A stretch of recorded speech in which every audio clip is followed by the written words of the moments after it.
Opa, e aí, antenado, beleza? Eu sou o David Sharp, você está no canal dos Antenados na Jogada e aqui torcemos sem parar. Seja muito bem-vindo, antenado. Muito obrigado pelo seu clique, pela sua companhia e por apoiar a mídia independente mais imparcial do Brasil. Se você apoia com a sua inscrição e com o seu like, que são gratuitos para você, mas para a gente aqui vale muito, você já mora no nosso coração. Mas se você é membro aqui do canal, se você considera essa possibilidade, se você já conhece o nosso trabalho, a gente considera você aqui, de fato, um antenado na jogada premium. Valeu demais mesmo, do fundo do coração. Você está apoiando e patrocinando a mídia mais importante aqui, a mídia mais imparcial, importante no sentido de imparcial aqui do jornalismo esportivo brasileiro. Aqui não tem time, não. E a gente fala de tudo com imparcialidade. E a gente vai falar aqui o seguinte, vamos mostrar Bruno Spindel numa declaração que eu acho infeliz, o dirigente do Flamengo falando que o Porto e o Benfica, a minha pergunta foi bem simples, né? Por que o Flamengo, com toda a estrutura que tem, a estrutura financeira que tem, não faz igual fazem ou faziam Porto e Benfica nesses últimos anos, garimpando jogadores aqui da América do Sul, para depois revender e, claro, para utilizar os jogadores mesmo, né? No time.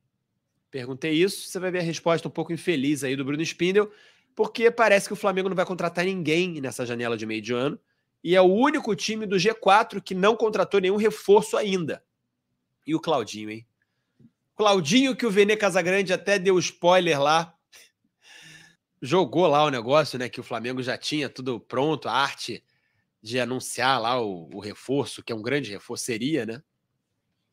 Parece que não vai vir, porque o Zenit, olha, enganou o Flamengo de novo. Mas será possível? E eu, antenado, eu fiz um vídeo há uma semana atrás, mais um pouquinho, não sei. Assim que saiu essa notícia, Claudinho, o Flamengo vai fazer proposta de novo, eu falei, gente, fiz o vídeo. Eu entrevistei o Claudinho no jogo do Zico, final do ano passado, perguntando se o Flamengo tinha sido enganado pelo Zenit, iludido. Tá lá nas redes sociais, se você não segue, vale a pena. Você vai ficar ainda mais antenado. As redes sociais, @antenados na jogada, 11sharp_David, em todas as mídias que você tiver aí. Então eu tenho essa máxima, porque vai acontecer de novo. Ou já está acontecendo, ou já aconteceu. Se você é enganado uma vez, a culpa é do cara que te enganou, né? Se esse cara te enganar de novo, a culpa é dele e a culpa é sua. Porque beleza, você foi nobre, deu uma segunda chance, mas o cara te enganou uma vez, então a culpa é dele porque você deu a segunda chance, mas a culpa é sua também porque você assumiu esse risco. Agora, se você foi enganado 3 vezes pela mesma pessoa, aí a culpa é só sua, meu amigo. Porque aí você é um otário. E essa é a verdade. Eu não sei se o Flamengo já foi enganado 3 vezes, se essa é a terceira. Porque eu não lembro lá em 2022, mas eu lembro que o Flamengo já tentou o Claudinho em 22. Agora, em 23 foi um absurdo. Em 23 o Flamengo tentou o Claudinho, o Wendel, e tentou mesmo, e acreditou, e o Zenit botou o doce na boca da criança, que no caso é o Flamengo, e depois tirou, né? Arrancou o doce da boca da criança. Eu vou mostrar aqui uma coisa para vocês entenderem de uma vez por todas o que é o Zenit, ou de quem é o Zenit. Olha só, essa notícia aqui, ó, do lance de 2018, ó, 2016 até, antes de 2018, 2016, Gazprom, a energia que dá força ao Zenit. Olha lá, com orçamento estimado em 2012, 12 anos atrás, de 100 bilhões de dólares, cerca de 225 bilhões de reais na época. 100 bilhões de dólares hoje dá 600, quase 600 bilhões de reais. A Gazprom, apontada como a maior empresa de gás natural do mundo, é hoje uma potência no futebol. Dono, desde 2005, do Zenit, clube no qual atua o brasileiro, na época, o Hulk atuava lá. Ou seja, a Gazprom é a maior empresa de gás do mundo e é dona do Zenit. Ou seja, o Zenit tem dinheiro pra caramba. Não à toa levou o Nino do Fluminense. O Nino recusou a Premier League para jogar no Zenit pela grana, La Plata, que a Premier League não ia pagar, para vocês terem uma noção.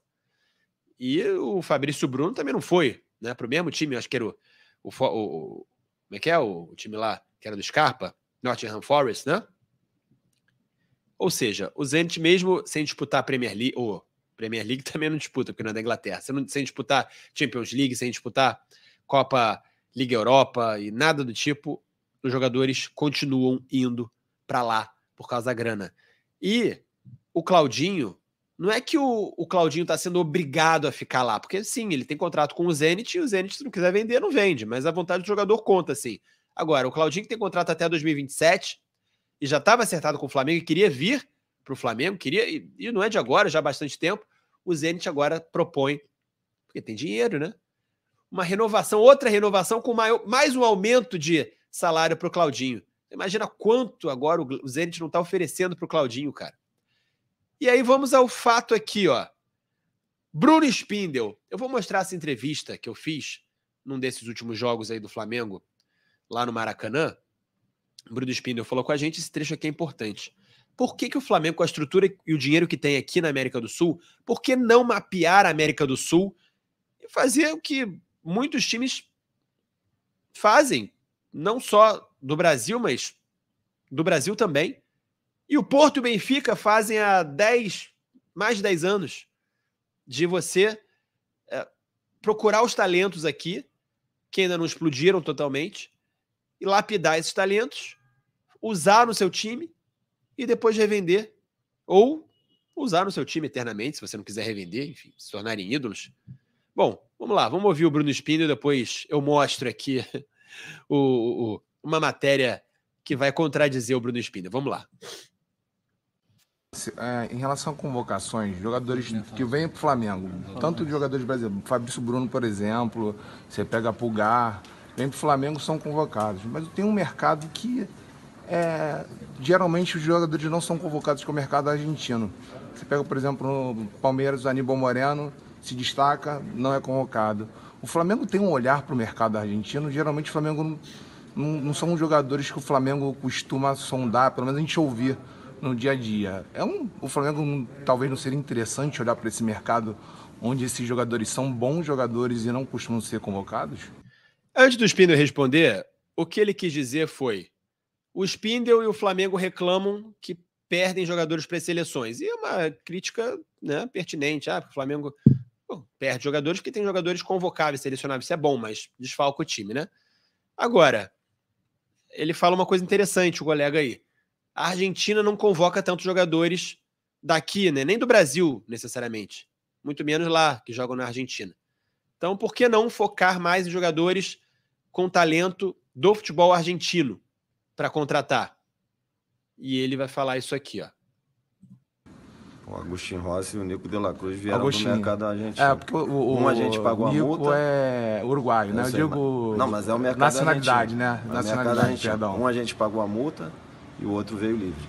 Eu acho que ele estava perguntando mais sobre o mercado sul-americano. O mercado sul-americano que eu quis dizer. Cara, focar no De La Cruz é uruguaio. Então, De La Cruz já era convocado, não passou a ser porque veio jogar no Flamengo, já era convocado há muito tempo para a seleção uruguaia. Então, isso aí não é nenhuma surpresa, mas... você tirar o De La Cruz do River pagando 16 milhões de euros e você tirar o Rossi, que é o goleiro do Boca, assim, sabe, não tem scout aí. Não tem scout aí. O Flamengo foi lá e tirou jogadores, né, que estão ali no holofote. Pô. O Rossi estava pegando pênalti pra caramba numa edição dessas de Libertadores, acho que 22. Depois o Romero chegou e fez a mesma coisa em 23. O De La Cruz é o principal jogador, né, do Flamengo hoje em dia, era o principal do River, é um dos principais da seleção dele. Então não tem scout aí.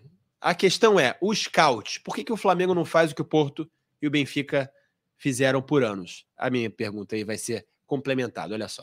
Americano de mapear, né, de garimpar o mercado sul-americano, de jogadores não tão badalados assim, para o Flamengo fazer como faziam os times portugueses, né, o Benfica, o próprio Porto, de mapear e garimpar os jogadores aqui. O Benfica comprou o Enzo Fernandes. O Enzo Fernandes onde que o Enzo Fernandes é um jogador que ele foi para o Benfica, foi para a Copa do Mundo, foi vendido pela multa 6 meses depois para o Chelsea. Pois é, e o Flamengo teve oportunidade, poderia ter oportunidade de comprar o Enzo Fernandes, antes até, não comprou, e quando o Enzo Fernandes, um pouco antes dele ir para o Benfica, o Flamengo comprou o Cebolinha do Benfica, não criticando que comprou o Cebolinha, Porque o Cebolinha tá até bem agora. Mas assim, por que não focou no Enzo Fernandes antes? Não poderia?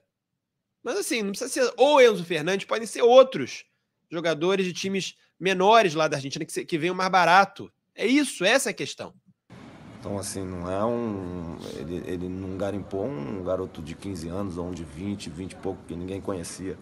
O Enzo Fernandes já era um jogador de altíssimo nível um pouco de antes, né? Quando ele foi para o Benfica.